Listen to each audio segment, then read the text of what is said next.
Sir नमस्कार। नमस्कार sir. Sir क्या नाम है आपका? मेरा नाम जी सुखदेव सिंह है जी। कहाँ से आए सर आप?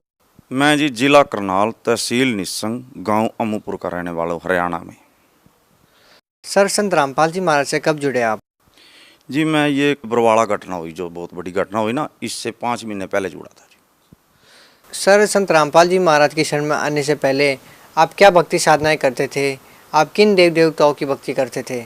मैं जी सिख समाज में रहने के उसमें ना कल्ले गुरु ग्रंथ साहब को ही मानता था और किसी को नहीं मानता था। गुरुद्वारे में जाता था और गुरु ग्रंथ साहब के बारे में सब कुछ जानते थे, थोड़ा बहुत जो जानते थे उसी की भक्ति करते थे, किसी की भक्ति नहीं करते थे। और सर संत रामपाल जी महाराज की शरण में कैसे आए आप? मैं जी बीमार था, मेरे को इस आंत में जख्म थे, जो 2 आंत होती है ना, इसमें जख्म थे और लीवर में जख्म थे। लीवर बिल्कुल डैमेज था। कई सालों 10-12 साल मंजी पे रहा।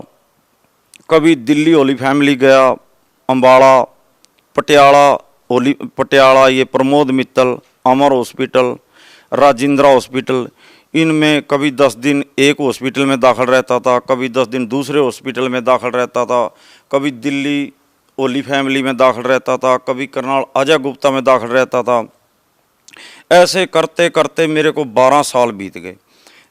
1 महीने में 10 दिन तो हॉस्पिटल में दाखिल रहता था और 10-15 दिन उसके बाद सियाने जो झाड़ फूक लगाते हैं, बड़े बड़े ये मुसलमान जो जैसे मुजफ्फरनगर हैं, रुड़की, मरेल कोटला, पटियाला, करनाल, जो हमारे साथ के जितने भी सियाने झाड़ फूक वाले थे उनके पास भी जाता था। और मेरी ऐसे करते करते आर्थिक स्थिति भी बहुत डाउन होने लगी। हमारे पास 40 किले ज़मीन है, 3 भाई हैं। इतना कुछ होते हुए भी पूरा परिवार गलने लग गया, बीमारी में जूझने लग गया। मैं भी एक मंजी पे, मेरी घरवाली भी एक मंजी पे। ऐसे करते करते एक एक दिन में 4-4 मुसीबतें, प्रेत बाधा थी मेरे को बहुत तकड़ी जी। 4-4 मुसीबतें एक एक दिन में खड़ी हो जाती। जैसे मैं भी मंजी पे पड़ा, मैं अपनी घरवाली को बोला भी किसी रिश्तेदार को बुलाओ, मेरे को दाखिल कराओ। अब तो मेरे अंदर पानी भी नहीं जाता। 10-12 साल सर मेरे इतनी तकलीफ थी मेरे को भी, बाथरूम भी मैं बाल्टी में करता था, इतना दुख था मेरे को। हॉस्पिटल में जाते जाते भी जिस डॉक्टर के पास जाते थे कोई बोलता था अभी तेरा लीवर बिल्कुल डैमेज, कोई बोलता था तेरी आंत में जख्म है, कोई बोलता था तेरे पूरे पेट में जख्म है। तो था क्या, मेरे पेट में इतनी तकलीफ थी, मेरे अंदर गर्मी के दिनों में भी गर्म पानी जाता था, रोटी नहीं जाती थी, थोड़ी बहुत खिचड़ी दलिया ऐसे कुछ ना कुछ खाता था या थोड़ा दूध पीता था। ऐसे करते करते मतलब हॉस्पिटलों में सारा घर बर्बाद हो गया।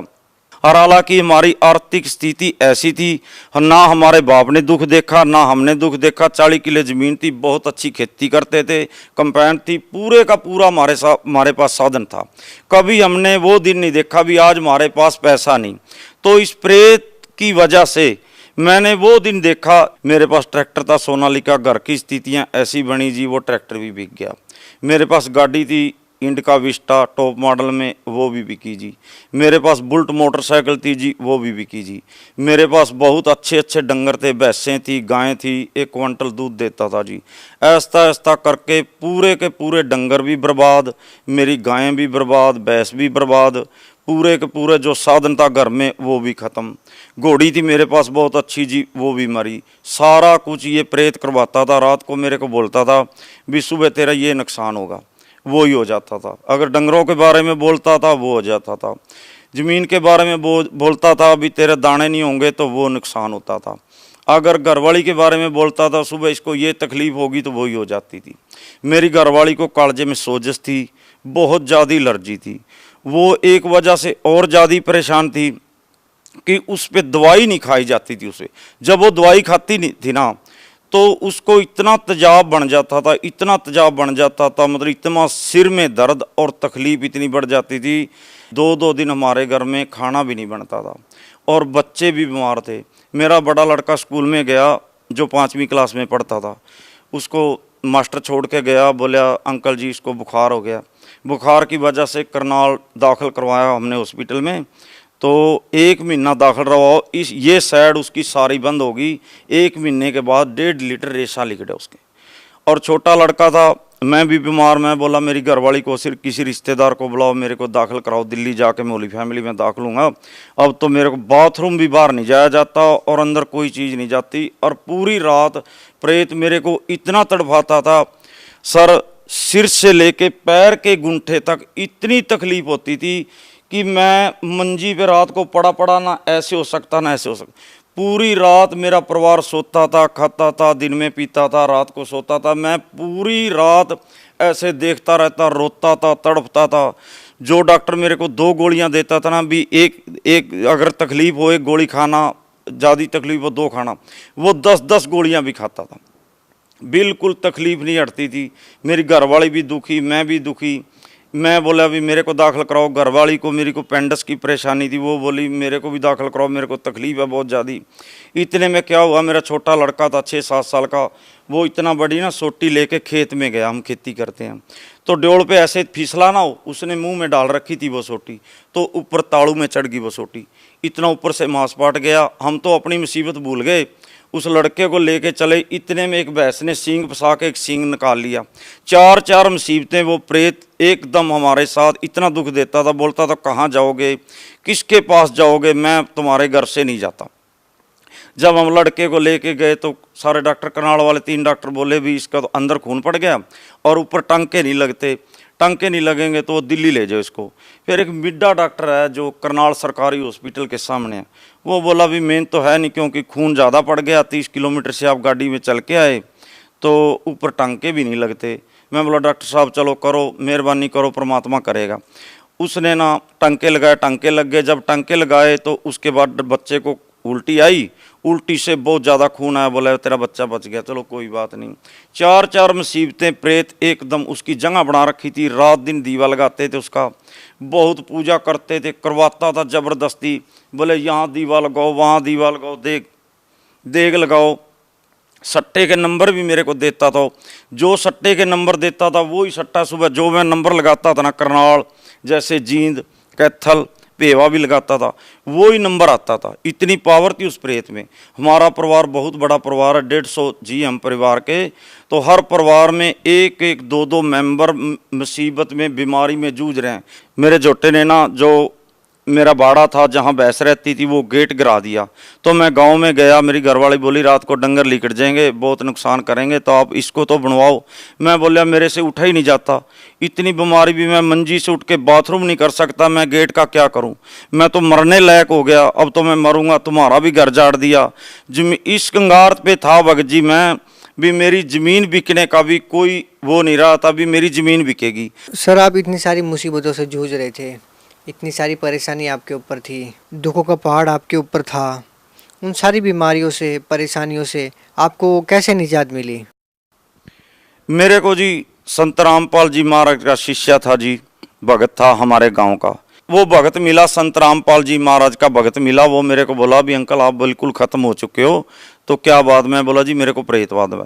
वो बोला भी मेरे पास ना संत रामपाल जी महाराज के पास चलो, तो वहाँ तुम्हारा दुख का निवारण होगा। मैं बोला जी इन संतों के पास तो हम जाते नहीं, इन संतों को तो बिल्कुल हम ठीक नहीं समझते, हम तो अकेले गुरुद्वारे को मानते हैं। वो बोला अंकल आपने संत देखे नहीं, मेरे साथ चल तू, आपके दुख का निवारण होगा, आप बिल्कुल ठीक हो जाओगे। मैं बोले अभी बहुत, मैं तो मंजी से उठने के लायक भी नहीं, मेरे बाथरूम भी नहीं होता, अब मैं कहाँ जाऊँगा। मेरी घरवाली, मेरे बच्चे बोले तो इतनी जगह गया, वार 12 साल हो गए तेरे को जाते, एक बार वहाँ भी चला जा। चलो भगत रामपाल जी महाराज के जो भगत हैं इतने अच्छे हैं, उसको मैंने नौकर भेजा, वो बुला के लाया, गाड़ी में गए, तो मैंने वहाँ जाके संत रामपाल जी महाराज से नाम दीक्षा ली। सर संत रामपाल जी महाराज से नाम दीक्षा लेने से पहले आपके ऊपर दुखों का पहाड़ टूटा हुआ था। सर नाम दीक्षा लेने के बाद आपकी परेशानियाँ ठीक हुई या नहीं? हाँ जी, जब मैं संत रामपाल जी महाराज से नाम दीक्षा ली ना, तो उसी दिन से नाम दीक्षा लेने से मेरे को ना बहुत 25 पैसे आराम मिला, मेरे को नींद आई, मेरे शरीर में कुछ आराम मिला। आराम मिलने के कारण मैं फिर आश्रम में जाता रहा। दिन प्रतिदिन संत रामपाल जी महाराज मेरे को मिले, वो बोले बेटे ऐसा हो जाएगा जैसे 16 साल का लड़का होता है, बिल्कुल पहले जैसा हो जाएगा। मेरे को विश्वास नहीं हुआ, थोड़ा सा मैं बोलता ऐसे कैसे हो जाऊंगा, चलो ठीक तो हो जाऊंगा, पर इतना बढ़िया मैं नहीं हो सकता। पर दिन प्रतिदिन संत रामपाल जी महाराज को महाराज जी मेरे को 8 दिन में 7 दिन में मिलते रहे। बेटे ऐसे भक्ति कर, बेटे ऐसे नाम मंत्र का जाप कर, बेटे तू ज्ञान गंगा पढ़े कर, कानों में लीड लगा के बेटे सुने कर। मेरे को कई बार संत रामपाल जी महाराज जैसे दिव्य दृष्टि का कारण सा कुछ बनता है साथ में आके, ऐसे मेरे को मिलते और मिलके मतलब मेरे को बताते। दिन प्रतिदिन राम आने की वजह से जब ये कांड हुआ ना, मेरे को 5 महीने हुए थे, जब मेरे को थोड़ी सी मुसीबत थी, उसके बाद अब दिन प्रतिदिन मेरे को कोई मुसीबत नहीं। जो मेरी घरवाली थी जिसको कालजे में सोजिश एलर्जी थी, एक दिन भी आश्रम में नहीं गई, ना उसने नाम दीक्षा ली है। वो भी दंडवत प्रणाम करती है, फिर उसको भी विश्वास हुआ, मेरे बच्चों को भी विश्वास हुआ। नाम तो उन्होंने लिया नहीं, पर लेकिन वो संत रामपाल जी महाराज के आगे दंडवत प्रणाम करते हैं, पूरा उसको परमात्मा की तरह मानते हैं।